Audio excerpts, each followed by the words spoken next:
They said she was too heavy to even be noticed. But when she freed that widowed Apache man from the clutches of death, she discovered no weight was greater than the force of destiny, and became the mother his daughter had always dreamed of. The Arizona sun beat down mercilessly. The cracked earth drank every bead of sweat that trickled from Martha DeWitt's face. Her thick hands gripped the reins of a stubborn mule. The wagon groaned over rocks and dry sand. Martha wasn't like other women. She never had been. Her broad shoulders didn't fit into delicate dresses. Her calloused hands weren't suited for embroidery. Her silence bothered men who expected timid giggles. That's why, at 28, she walked alone through the desert. No husband, no family, no place in the world. Death had taken her parents last winter. The drought had killed the cattle. The creditors took the land. Martha packed what little remained and left. To where? She didn't know. She only knew she couldn't stay any longer. The wind blew hot through the cacti. It carried the scent of dead earth and dry thorns. Martha wiped the sweat from her brow. She gazed at the endless horizon. All the same. Sand, rock, cloudless sky. The wagon wheels sank into a hole. Damn it! Martha climbed down and pushed. The wheel was stuck, really stuck. She knelt, dug with her hands. The sand burned her fingers. The sun beat on her back like a whip. But Martha didn't give up easily. She never had. It was then she heard it, a scream, high-pitched, desperate. It came from afar, beyond a low hill. Martha stopped digging, listened. Silence, then another scream, and crying. A child's cry. Martha dropped everything, ran, scrambled up the hill, stumbling over loose stones. Her heart pounded. She didn't know why she was running. She didn't know what she would find. But she ran. On the other side of the hill, she saw the scene that would change her life. An Apache man lay on the ground, young, strong. His bare chest gleamed with sweat and blood. An iron trap bit into his left leg. The metal teeth sank deep into his flesh. Red blood seeped into the light sand. The man no longer screamed. He just breathed heavily. His eyes closed, his face contorted in pain. Beside him a small girl cried. She must have been about 6, black hair in braids, a leather dress with fringes. She held the man's hand and spoke in Apache, quick, desperate words. Martha ran down.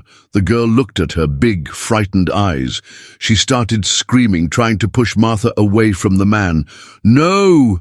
Martha raised her hands. "I won't hurt him." The girl didn't understand English. She kept screaming. The man opened his eyes, looked at Martha, then at the girl, said something in Apache, his voice low, firm, despite the pain. The girl stopped screaming, but she didn't leave his side. Martha knelt in the hot sand. The trap was cruel, made to catch wolves, or people. The iron teeth pierced the skin. The bone might be broken. "I need to open this," Martha said slowly, gesturing. "It will hurt." The man watched her. His eyes were dark as a moonless night. There was no fear in them, no plea, just a kind of acceptance, as if he had seen so much pain that a little more didn't matter. Martha gripped both sides of the trap. The metal was hot from the sun. She took a deep breath, pushed. The trap didn't budge. "Hold my hand," she said to the girl, extending her free hand. The girl looked at the man. He nodded. She took Martha's hand, small, warm, trembling with fear. Martha pushed again. Her arm muscles trembled. Sweat stung her eyes. The trap began to yield. The man groaned softly, the first time he showed pain. Martha stopped. "Sorry," she whispered. He shook his head. "No. Continue." Martha pulled with all the strength she had, the strength she used to carry sacks of corn, to break wild horses, to survive alone in a world that didn't want women like her. The trap sprang open. The Apache man was free. Martha removed the metal from his leg. Fresh blood flowed. The flesh was torn, but the bone seemed intact. He could walk. Maybe. The girl hugged her father, crying with relief. He held her with one arm. With the other, he supported himself on the ground and tried to stand. "No." Martha held his shoulder. "You need to rest." He looked at her. For the first time, something different appeared in those dark eyes. Surprise. No one touched an Apache with kindness. No one cared about their pain. "What's your name?" Martha asked. He hesitated, then said, "Nantan. I'm Martha." "And her?" "Sani, my daughter." His voice was deep, with a heavy accent. He spoke English, but the words came out slowly, thoughtfully. Martha looked around. The sun was beginning to set, but still burned. There was no shade, no water. Nantan was losing blood. "My wagon's over there," she pointed to the hill. "There's food, water, you need care." Nantan frowned. "Why do you help me?" Martha didn't know how to answer at once. Why indeed? He was Apache.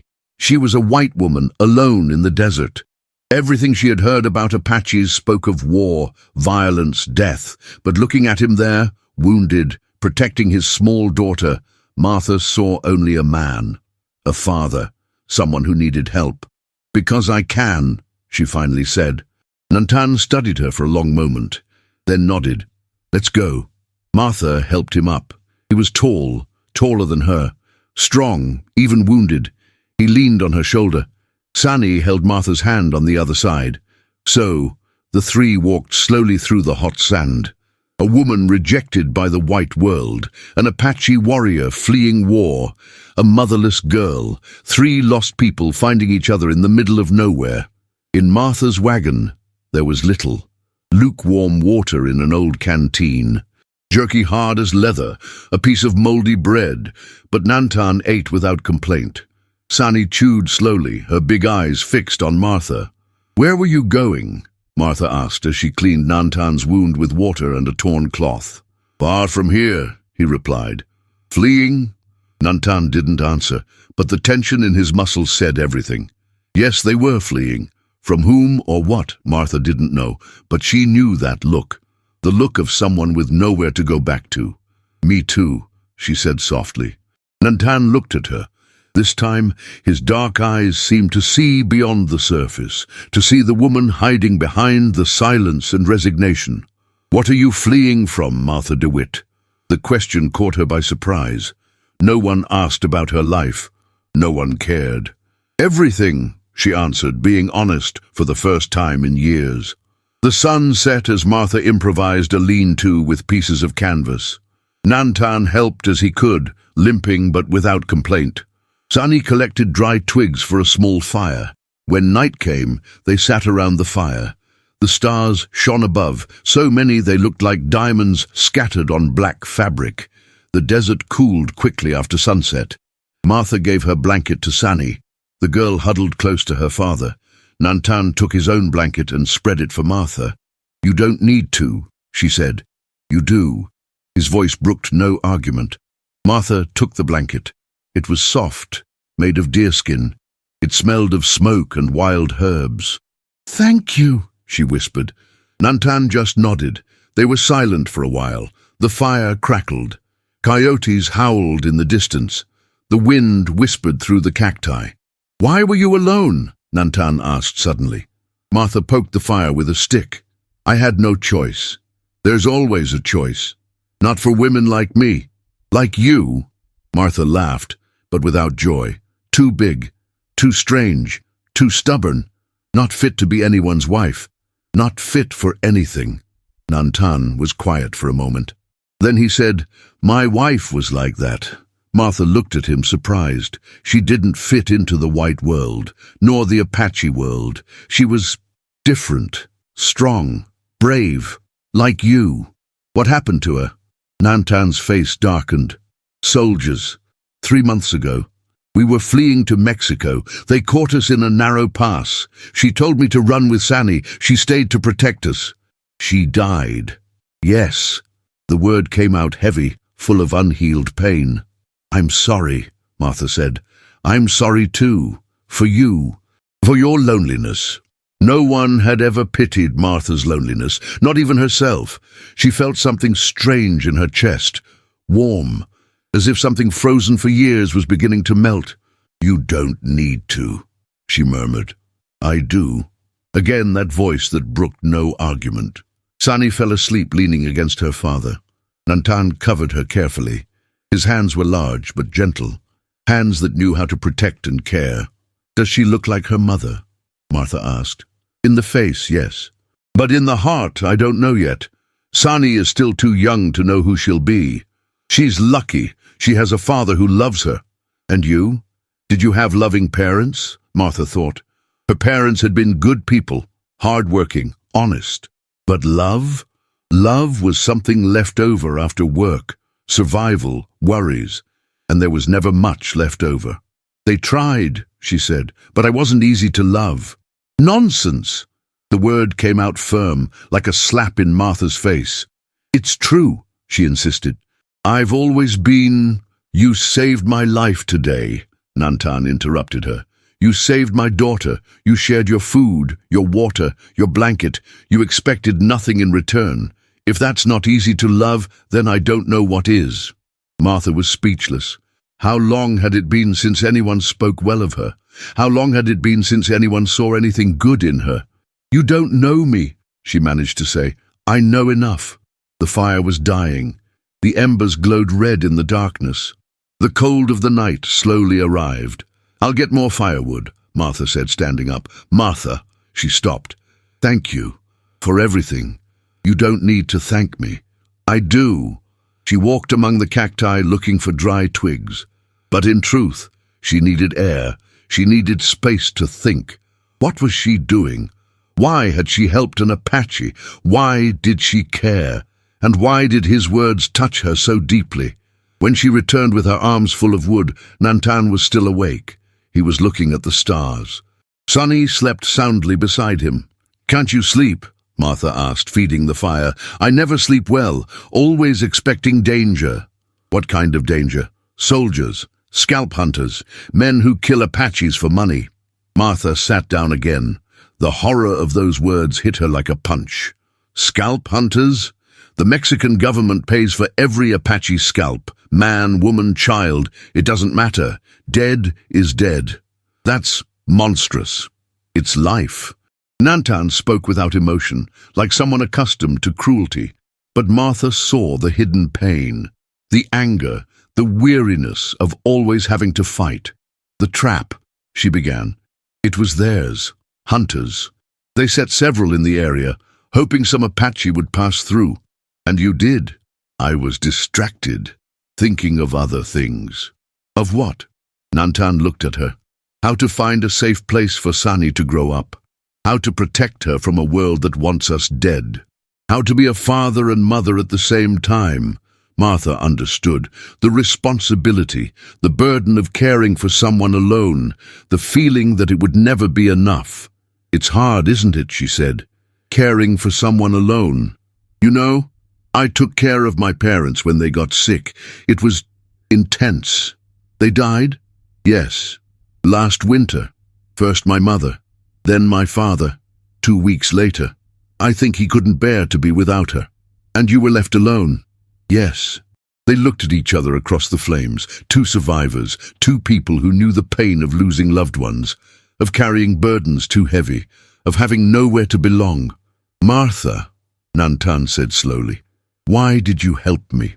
The truth, she thought. The truth. What was it, really? "Because I saw you protecting your daughter," she finally said. "I saw a man who loves more than his own life, and I thought the world already has enough cruelty. Maybe I could be different." Nantan smiled. It was the first time she saw him smile. It completely changed his face. He looked younger, more human. "You are different, Martha DeWitt, very different." The fire slowly died. The cold arrived for good. Martha wrapped herself in the blanket Nantan had given her. It smelled of him, of leather and wind and something else, something she couldn't identify, but that made her feel safe. "Tomorrow," Nantan said, "I need to keep going." "To where?" "Mexico. There's a reservation there. Maybe Sani can grow up in peace." "Is it far?" "Very." Martha was quiet. She knew he was leaving. She knew she would never see him again. But for some reason, the idea hurt her. "And you?" he asked. "Where are you going?" "I don't know. Maybe west, maybe nowhere. You can't stay alone in the desert forever." Why not? Because you deserve more. Again, those words that touched her deeply. Martha closed her eyes. How long had it been since anyone said she deserved anything? Nantan? Yes? Your wife. Was she happy? He took a long time to answer. She was. With me, with Sani, she was happy. Even fleeing, even afraid. We were a family. That must be good, to have a family. It is. It's the most important thing in the world. Martha fell asleep thinking about that. About family. About belonging. About being loved for who she really was, not for who others wanted her to be. And she dreamed of a place where big women and Apache men and mixed-race children could be happy together, without fear, without war, without loneliness. When she woke up, it was already day. The sun rose red on the horizon. Nantan was standing, testing his injured leg. Sani played in the sand with colorful pebbles. "How's your leg?" Martha asked. "Better. You heal well. I learned taking care of animals. Did you take care of me like you'd take care of an animal?" Martha blushed. "No. I took care of you like I'd take care of someone important." Nantan stopped walking, looked at her intensely. "Am I important to you?" The question was simple, but the answer wasn't. Martha barely knew him. But during the night, something had changed. Something had been born, a connection, an invisible thread connecting two lost souls. "Yes," she whispered, "you are." The following days passed like a strange dream. Martha, Nantan and Sani walked together through the desert, looking for water, shade, safety. The broken wagon had been left behind. Now they carried only the essentials: water, food, improvised remedies. Martha had never thought she could live like this, without a roof, without a fixed destination, depending only on herself and two people she barely knew. But there was something liberating about that simple life. She didn't have to pretend to be someone she wasn't. She didn't have to apologize for existing. With Nantan, words came slowly. He taught Martha to recognize medicinal plants. She showed him how to make dressings that didn't get infected. Sani stayed between the two, translating when words failed, laughing when Martha tried to speak Apache and mispronounced everything. "Shicho," Martha tried to say water. "Shicho, oh," Sani corrected, laughing. "Oh at the end." "Shicho, oh," Martha repeated. Nantan smiled. It was a small, almost imperceptible smile, but Martha had learned to recognize it. It was a sign that he was relaxing, trusting. On the third day, they found a small oasis. A clear spring bubbled between red rocks. There was shade, grass for the animals they stole from an abandoned farm. Peace. "We can rest here," Nantan said. Martha nodded. She was tired, more tired than she thought possible. But it was a good kind of tired. The tiredness of someone working for something worthwhile. While Sani played in the shallow water, Martha and Nantan improvised a shelter. They worked in silence, but it was a comfortable silence. His hands sometimes touched hers when they passed branches. They were brief, unintentional touches, but they made Martha's heart race. "Martha," Nantan said suddenly, "why did you never marry?" The question caught her off guard. She stopped tying the branches. "Who would want to marry me?" "Any man with eyes to see." Martha laughed, but without joy. "Men don't like women like me. They like the small, delicate ones who need protection. You're what? Big, strong, independent. It scares them." Nantan stopped working, looked at her with those dark, serious eyes. "Among my people, strong women are valued, respected, sought after. I'm not of your people. You could be." The words hung in the air like smoke. Martha didn't know how to respond. What did he mean? That she could live with the Apaches? That she could stay with him? "Nantan." "Shh, listen." He raised his hand. His face tensed. Martha heard it too. Horses. Several horses, coming fast. "Sani," Nantan called softly. "Come here, now." The girl ran out of the water. Nantan picked her up and hid behind the rocks. Martha followed him, her heart pounded. From the sounds there were at least 6 men, maybe more. their voices carried on the wind. "He has to be around here. The tracks led this way. That woman's hiding an Apache. I'm sure of it. When we get her, she'll pay dearly for betraying white folks." Martha felt her blood run cold. They were looking for her, for them. How had they found out? Nantan pulled a knife from his boot. It wasn't large, but it was sharp. Sani huddled against her father's chest in absolute silence.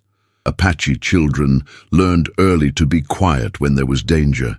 The horses stopped near the spring. Martha heard the men dismounting, filling canteens, letting their animals drink. "Sheriff Morrison said to bring the Apache back alive," a rough voice said. "He's worth more alive than dead." "And the woman?" "The woman can die. A traitor's good for nothing." Martha closed her eyes. So that was it. Someone had seen them together. Someone had reported them. Now they were fugitives. Nantan touched her arm. His eyes said everything. If need be, he would fight. He would die fighting. But he wouldn't let anyone hurt them. The men stayed there for an eternity. They drank water, ate, let their horses rest. Martha, Nantan, and Sani remained motionless as statues. The sun beat on the rocks. Sweat ran down, but no one moved. Finally, the men mounted again. "They must have gone south," a voice said. "Let's look near the river. If we don't find them by tomorrow, we'll go back to town. I don't want to stay in the desert at night." The horses rode off. The sound faded until it vanished completely. Martha released the breath she hadn't realized she was holding. Nantan relaxed his muscles. Sani began to cry softly. "Don't cry, little one," Nantan murmured in Apache. "We're safe." But Martha knew they weren't. They would never be safe again. Not as long as they stayed together. "I have to go," she said. "What?" "They're looking for me, for us. If I leave, you'll be safe." Nantan shook his head. "No. Yes. It's the only way." "Martha, no." "Yes." Her voice came out louder than she intended. "Don't you see? I brought trouble to you. I'm putting Sani in danger." Nantan stood up, stood in front of her, tall, imposing, but not threatening. "Martha DeWitt, listen to me closely. You didn't bring trouble. You brought salvation. My daughter was losing her father to sadness. You gave me back the will to live. That doesn't matter if you die because of me. And you think we'll live well knowing we abandoned you? That we let bad men get you?" Martha didn't know how to answer. No one had ever refused to abandon her. No one had ever insisted on staying by her side when things got tough. "We're family now," Nantan said firmly. "Family doesn't abandon family. I'm not your family. You are." Sani broke free from her father's arms and ran to Martha. She hugged her waist with small, strong arms. "Martha family," she said in English mixed with Apache. "Martha Mom." The words hit Martha like lightning. Mom. No one had ever called her Mom. No one had ever wanted her as a mother. She knelt and hugged Sani. The girl smelled of fresh water and clean hair. Her small body was warm and confident in Martha's arms. "You can't leave me," Sani whispered. "You can't go away like Mama did." Martha looked at Nantan over the girl's head. He was serious, but his eyes shone with something she had never seen before, something that made her feel important, necessary, loved. "I won't leave you," she promised. "I won't go away." That night, they hid in a small cave among the rocks. They didn't light a fire. They ate cold jerky and drank lukewarm water.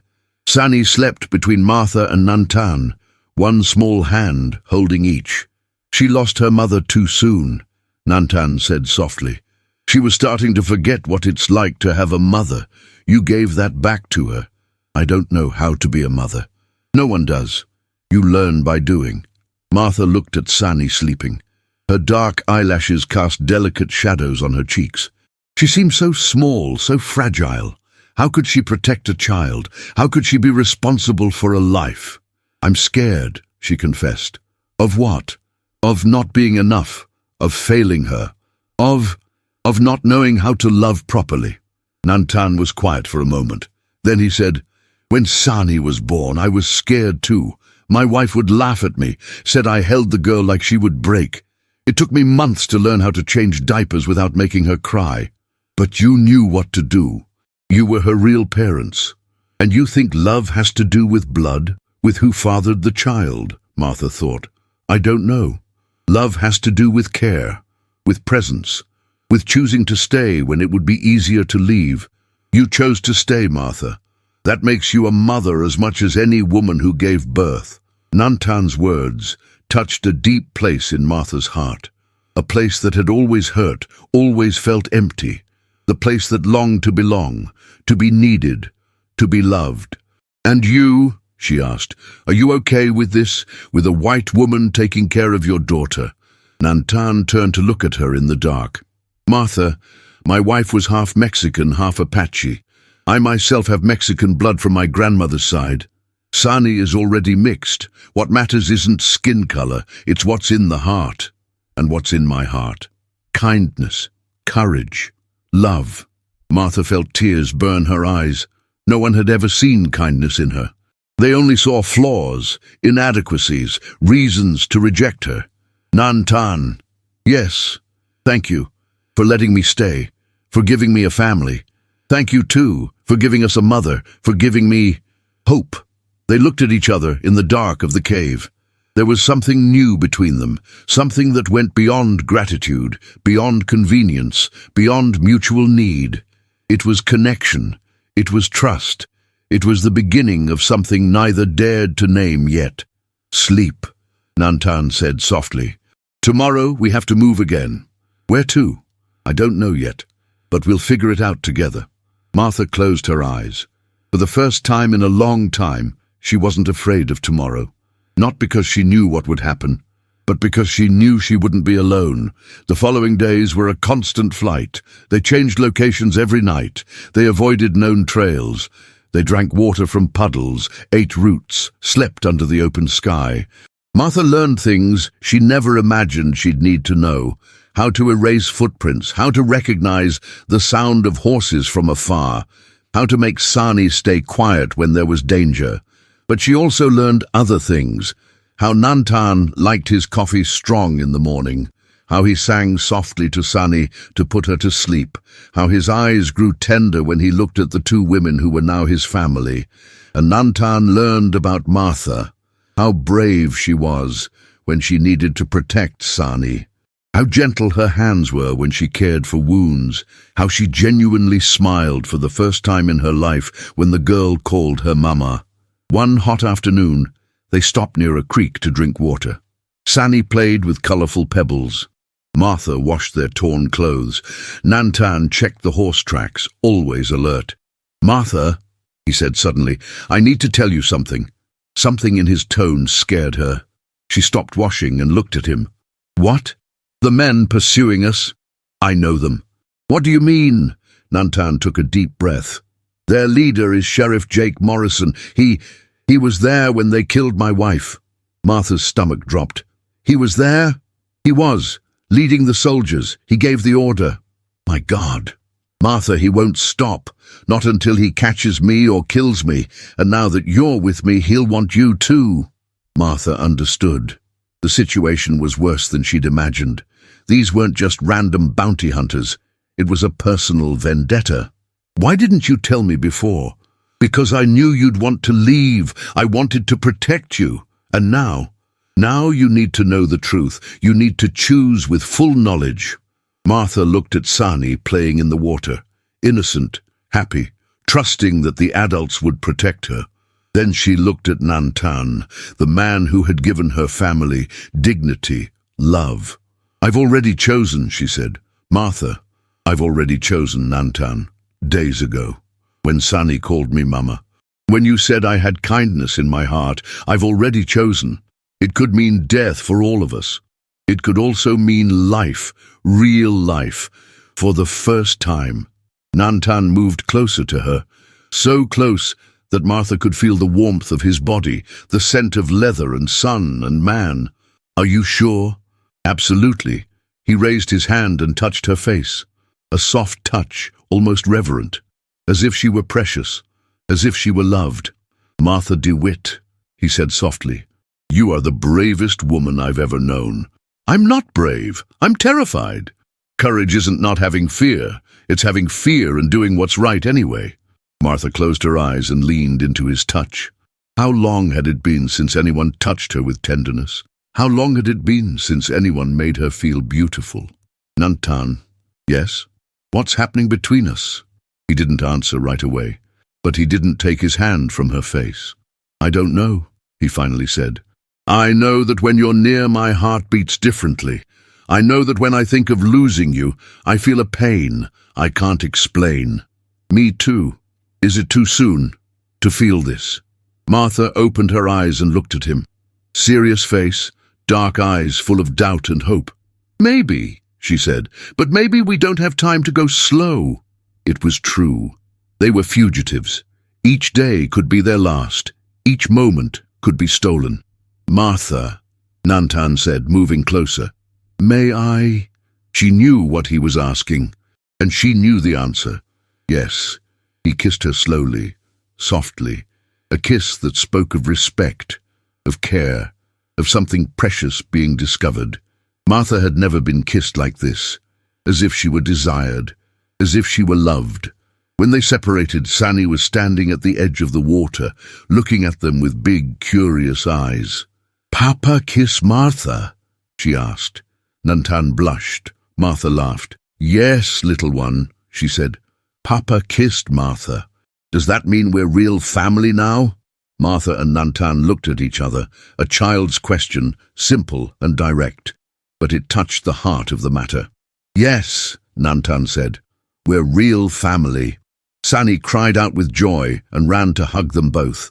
Martha picked her up, feeling the small, warm weight of the girl. Nantan embraced them, enveloping the two women who were now his life. There, by the creek, with the sun setting and danger ever near, three lost people found each other.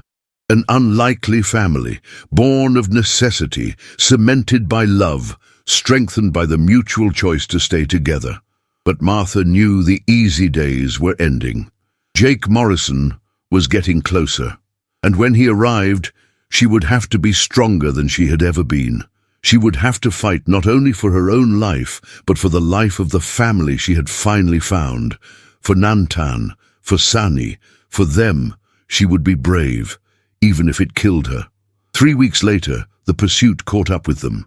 Martha was gathering wild berries when she heard Sani scream, not a playful scream, a scream of terror. She dropped everything and ran. The scene she found chilled her blood. Jake Morrison was there, tall, with a grizzled beard and eyes cold as ice. He held Sani by the arm. The girl cried, trying to pull away. Nantan was on his knees, hands tied behind his back, blood trickling from a cut on his forehead. 5 armed men surrounded the encampment, rifles pointed, cruel smiles on their dirty faces. Ah! The famous Martha DeWitt, Morrison spoke with a sneer. The traitor who protects savages. Martha slowly raised her hands. Let the girl go. She has nothing to do with this. She does. She's an Apache's daughter. That's crime enough. She's just a child. A small snake turns into a big snake. Morrison tightened his grip on Sani's arm. The girl whimpered in pain. Nantan tried to stand, but one of the men kicked him in the stomach. Stop! Martha screamed. What do you want? Justice, Morrison said. This Apache killed innocent men, and you helped to kill her. What innocent men? Martha slowly approached. What did he do? Morrison laughed, a harsh, joyless sound. He killed 3 of my men when we tried to arrest him. Resisted arrest. He's a criminal. Lie! Nantan spoke for the first time. You attacked my family. You killed my wife. Your wife was a fugitive too. Resisted arrest. She was pregnant, unarmed. Martha felt the world spin. Pregnant. Nantan's wife was pregnant when she was killed. You... She looked at Morrison with hatred growing in her chest. You killed a pregnant woman? I killed a criminal resisting arrest. What crime did she commit? Morrison hesitated. For a second he seemed unsure. Theft. She was stealing cattle. Lie, a new voice said. Everyone turned. An old man was coming from behind the rocks. Mexican, white hair, simple clothes. Martha didn't know him, but Nantan said something in Apache that sounded like relief. "Who are you?" Morrison asked, pointing his rifle at the old man. "My name is Diego Hernandez. I'm a merchant. I've traveled these lands for 50 years, and I know the truth about you, Jake Morrison." "What truth?" "The truth about why you kill Apaches, why you pursue this family. It's not for justice, it's for money." Morrison tensed. "I don't know what you're talking about, old man." "Yes, you do. You and your men kill Apaches and sell their land to companies from the east. You kill settlers, too, when it suits you, to take their land." Martha felt the ground disappear beneath her feet. "Settlers?" Diego looked at her with pity in his eyes. "Yes, child. Your father had a good farm, fresh water, green pasture. It was worth killing for. My father died of sickness." "No, your father was poisoned. Your mother too." Morrison put arsenic in the well water. "Then he showed up like a good Samaritan offering help. When they died, he took the forged deed." Martha's world collapsed. Her parents hadn't died of sickness. They had been murdered. For money, for land. That's not true," she whispered. "It's true, child. I have the proof. Letters Morrison wrote to the buyers, talking about the plans." Morrison suddenly dropped Sani and pointed the rifle at Diego. "Shut up, old man. You can't prove anything." "Yes, I can." Diego pulled a wad of papers from his coat. "It's all here, the names, the dates, the amounts. 53 families killed, Apaches, Mexicans, American settlers. It didn't matter to you, did it, Morrison? As long as it made money." Martha was trembling, with shock, with rage, with a pain so deep she didn't even know it existed. "My parents," she murmured. "I'm sorry, child. They were good people. They didn't deserve to die like that." "Shut up!" Morrison yelled. He shot. Diego fell. Blood spread on his white shirt. It was then that something exploded inside Martha. All the pain of years of rejection, all the sadness of loneliness, all the suppressed rage, it all turned to fire. "You killed my parents!" she screamed, lunging at Morrison. He tried to shoot her, but Martha was faster. She picked up a large rock and hit his hand. The rifle flew away. The other men were confused for a second. Nantan took advantage. Even tied, he managed to take one of them down. Sani ran to hide behind the rocks.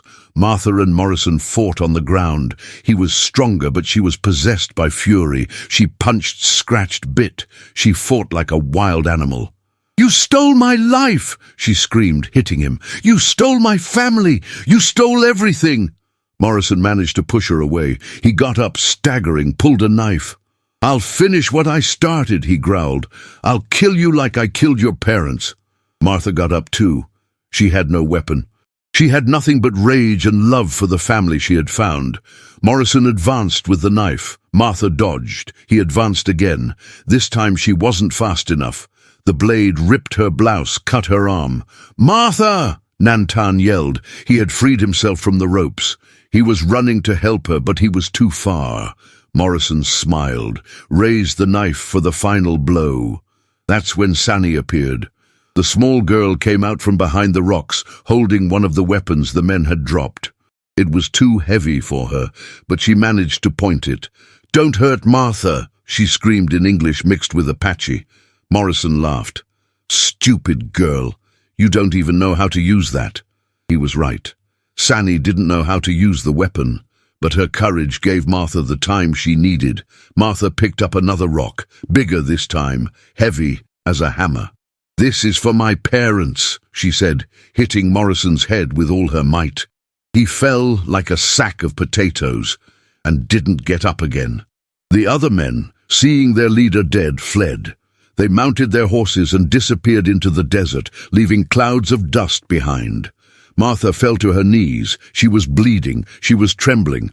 But she was alive. They were alive. Nantan ran to her, took her in his arms. "Martha, are you okay?" "I am. We are. We're all okay." Sani dropped the weapon and ran to hug them both. Martha picked her up, feeling the girl's small, warm body against her chest. "You were very brave," she said to Sani. "Very brave." I learned from you, Sani replied. Diego was still alive, but wounded. Martha and Nantan carried him to the shade. They bandaged his wounds, gave him water. The letters, he murmured. Get the letters. Take them to the authorities in Santa Fe. There are honest men there. You'll get justice. Martha took the papers with trembling hands. It was true. All there. Morrison's crimes. The names of the victims, including John and Mary DeWitt. Her parents. Thank you, she said to Diego. Thank you for giving me the truth. Truth is all we have in the end, he replied. Take care. You deserve to be happy. Diego died that night, in peace, knowing he had done the right thing. Martha, Nantan, and Sani buried him under a solitary tree. They marked the grave with stones. They sang a prayer in Apache and another in English. He saved our lives, Martha said. And the honor of our dead, Nantan added. 3 days later, they arrived in Santa Fe. Martha handed the letters to the territorial governor, an honest man, as Diego had said. He read everything. He was horrified. This is monstrous, he said. Morrison and his men were criminals, murderers. You did the territory a service by killing him. What happens now? Martha asked. Now you are free. Heroes, in fact. I'll sign full pardons. I'll return the stolen lands to the rightful heirs, including your farm, Ms. DeWitt. Martha felt tears welling up. My farm? Yours by right. Your parents were murdered for it. Now it's yours again. Martha looked at Nantan. He smiled, that small smile she had learned to love. What do you think? She asked. Want to be a farmer? With you? Anything. And with me? Sani tugged Martha's skirt. Can I be a farmer too? Martha knelt and hugged the girl. Of course, little one. We're a family. We do everything together. 6 months later, the DeWitt farm was alive again. Martha planted corn where there had only been brush before. Nantan raised horses that ran free in the green pastures. Sani helped with everything, laughing, growing, flourishing like a desert flower. Other families joined them, Apaches seeking peace, Mexicans who had been persecuted, honest settlers. The farm became a refuge, a place where different people could live together in harmony. Martha was no longer the quiet, rejected woman she had been. Now she spoke with authority, made decisions. Led love had awakened a strength she didn't even know she possessed. Nantan was no longer the warrior, embittered by loss. Now he smiled every day, played with Sani, held Martha in his arms every night. The new family had healed the wounds of the past, and Sani grew up bilingual, bicultural, loved by all. A bridge between two worlds, proof that love was stronger than hate. One hot summer afternoon, Martha was watering the garden when she saw a couple approaching on the road. A white man, an Apache woman, a mixed-race child in their arms. We heard about you, the man said shyly, that this is a place where families like ours can live in peace. Martha smiled, the same smile Nantan had taught her, full of warmth, acceptance, love. It is, she said. Everyone is welcome here, everyone has a place. Nantan appeared from the barn, dusty from work, happy. Sani ran from the garden, her arms full of ripe tomatoes. Welcome to the DeWitt farm, Martha said. Welcome home. That night as dinner simmered on the stove and the children played in the yard, Martha and Nantan sat on the porch to watch the sunset. Happy? He asked, holding her hand. More than I imagined possible, even with everything we've been through, with all the pain, Martha thought. The pain had been real, the loss, terrible, but it had led to love, to family, to the life she had never dreamed of having, especially because of the pain, she said. The pain brought me to you, to Sani, to here. I love you, Martha DeWitt. I love you too, Nantan. Sani appeared running, all covered in dirt, laughing. Papa, Mama, come see. The foals were born. Martha and Nantan got up. Hand in hand, they followed the girl to the stable. There were 2 new foals, wobbly-legged, nursing from their mares. They're beautiful, Sani exclaimed. Can I name them? Of course, Martha said. What names will you give them? Hope and liberty. Martha looked at Nantan. He was smiling, tears in his eyes. Perfect, he said. Perfect names. There, in the stable lit by the golden light of the sunset, 3 people the world had rejected found what they had always sought: love, family, home. And they knew that despite everything, it had been exactly the path they needed to follow, the path that had brought them to each other, the path that had brought them home.